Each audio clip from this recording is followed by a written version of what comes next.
Welcome to the G-Spot. Five, four, three, two, one.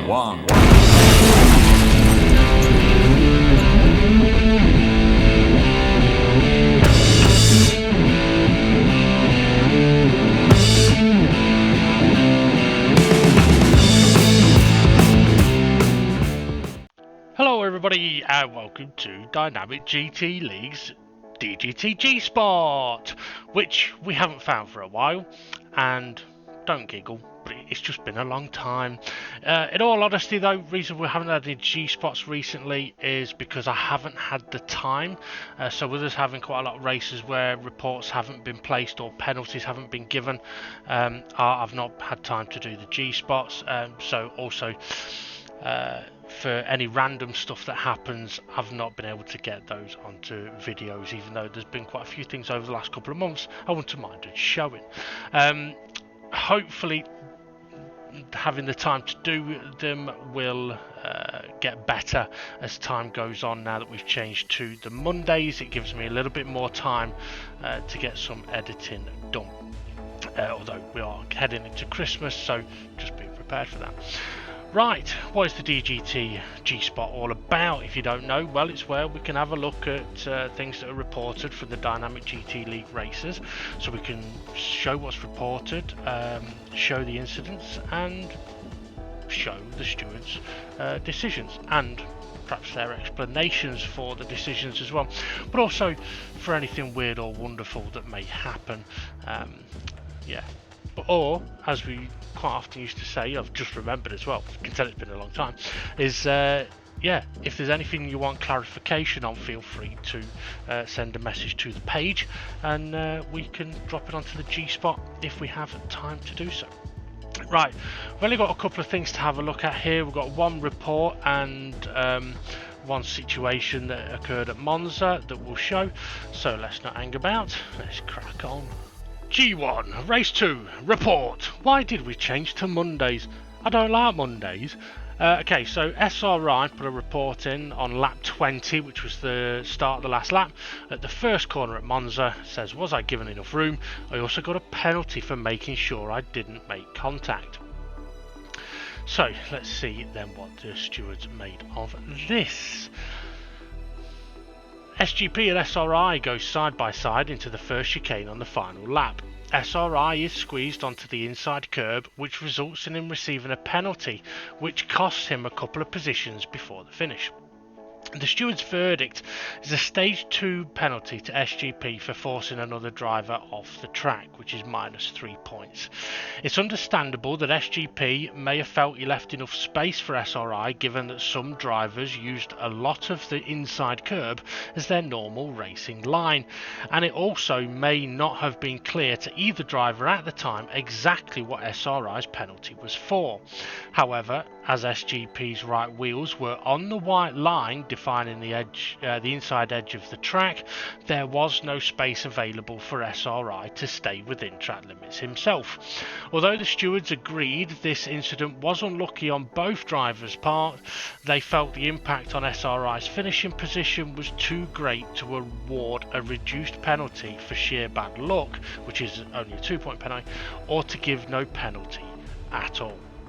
So just to add a little bit onto that, at the time of the race, SRI and SGP had no idea what SRI had got a penalty for. They didn't know if it was from the first part of the chicane or anything like that, so taking action at the time, very difficult to do because neither driver knew exactly what the penalty had been given for. Okay, so let's take a look at this then. SGP and SRI side by side-ish heading down to turn 1. Absolutely nothing wrong with the approach here. We'll see them go through the corner. I think on commentary we had a different camera angle which didn't really show perhaps as much as this view, but we'll ride on board with SGP. We see SRI's there fairly entitled to the space, and they go through the corner, SRI on the curb. We'll have a look at it from SRI's position. We will slow it down in a moment as well. So yeah, going through the corner and straddled the sausage curb. I will mention about the sausage curbs as well in a moment, but if we go on board with SRI here, as we slowly approach the corner, we see SGP is turning in to go for the corner. Now, some drivers, and I'm one of them, do like to take a lot of curb here. However, it's not the normal racing line, and the line that SRI is in is one that results in a penalty. But the reason SGP's got the penalty is because his right hand wheels are fully on that white line, which is the edge of the track. And in the DGT league, yes, you can use the curb. However, if using the curb you get a penalty, then the penalty does stand. And so, like we mentioned it on the commentary as well previously, that we allow you to straddle a sausage curb, but if the game does give you penalties for that curb in that corner, then the penalties will stand. And this is one of those curbs, unfortunately, that if you straddle it like SRI has done here, you get a penalty. But what is clear to see is that there isn't a car's width between SGP and the edge of the track. There isn't a car's width between SGP and the orange curb. So where SRI's car would need to be to avoid getting a penalty, there isn't the space there for him to use. Now, as I said, some people like to use a lot of the curb at turn 1 here. I'm one of them. I did find, though, that when I straddled the sausage curb here, I got a penalty, so I did have to reduce how much straddling could be done. But yeah, massively unfortunate for SRI here. Unfortunate for SGP that they didn't know exactly what the penalty was for, because I think if they knew at the time, they'd have been able to well, SGP would have been able to wait for SRI when he served his penalty, because yes, it made him serve the penalty of a half a second, which cost him a couple of places, whereas if it had have let him get to the finish line, it would have increased it from half a second to a second. Now, I think that still would have cost him a couple of places, but either way, it's unfortunate for the both of them, more so though for SRI. Right, okay, that's it, that's the stewarding one done. So let's go and have a look at what Bob did. G2 from race 2, Bob on, Bob off. So this was the moment that we saw on the race footage from Monza. We saw a bit of it anyway. So here I am coming through Ascari. There's Bob! What are you doing, Bob? Well, let's have a bit of a more in-depth look. So one of the things I mentioned on commentary was I saw Bob. So if I pause this here, at this point I've seen Bob and I know Bob's there. And again here, yeah, I know Bob's there. I can take action, I can see Bob. It sounds like that meme you see on Facebook. Bob has no legs.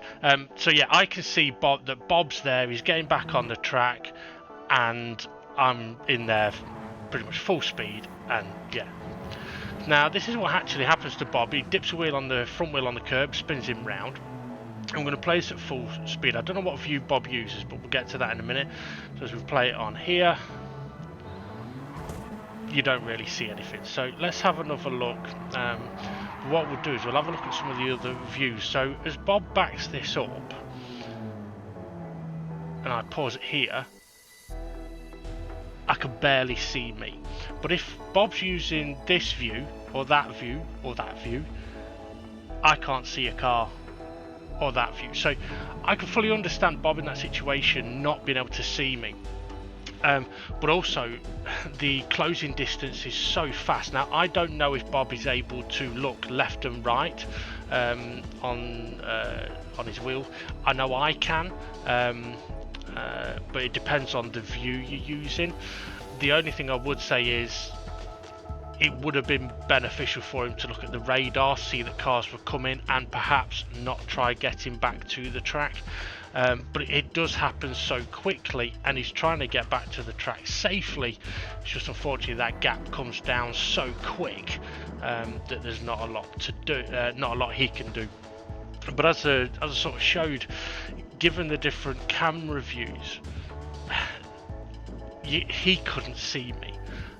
His only way of being able to see me would have been the radar, and unfortunately he either looked at it and thought there was enough of a gap, or didn't look at it. Unfortunately the gap wasn't big enough. But this is one of those where I could fully understand somebody reporting this as an unsafe return to track. Could fully understand it. But as a steward, I would look at it and go, okay, it may be, but at the same time, the guy in the white and red car could see Bob from a long way off and could have done so much more to avoid Bob, because at the end of the day, a car that's off the track does have to return to track. Obviously they have to do it safely, but if you can see a car from a distance that is off the track, then you should be aware that that car is going to be coming back to track, and you should be giving them the space to do so. And yeah, in this occasion, I know I personally, I didn't do enough to avoid Bob.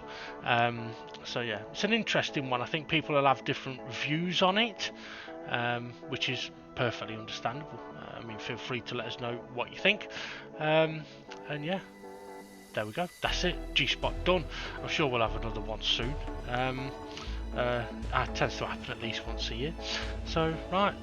That's it for now. Have a good one, everybody. Thanks for listening and watching. You know what to do. Like, subscribe, hit that notifications bell. And if you do want to get involved in the Dynamic GT League, feel free to check out the Facebook page and drop us a message. Have a good one, everybody. And we'll see you all again soon.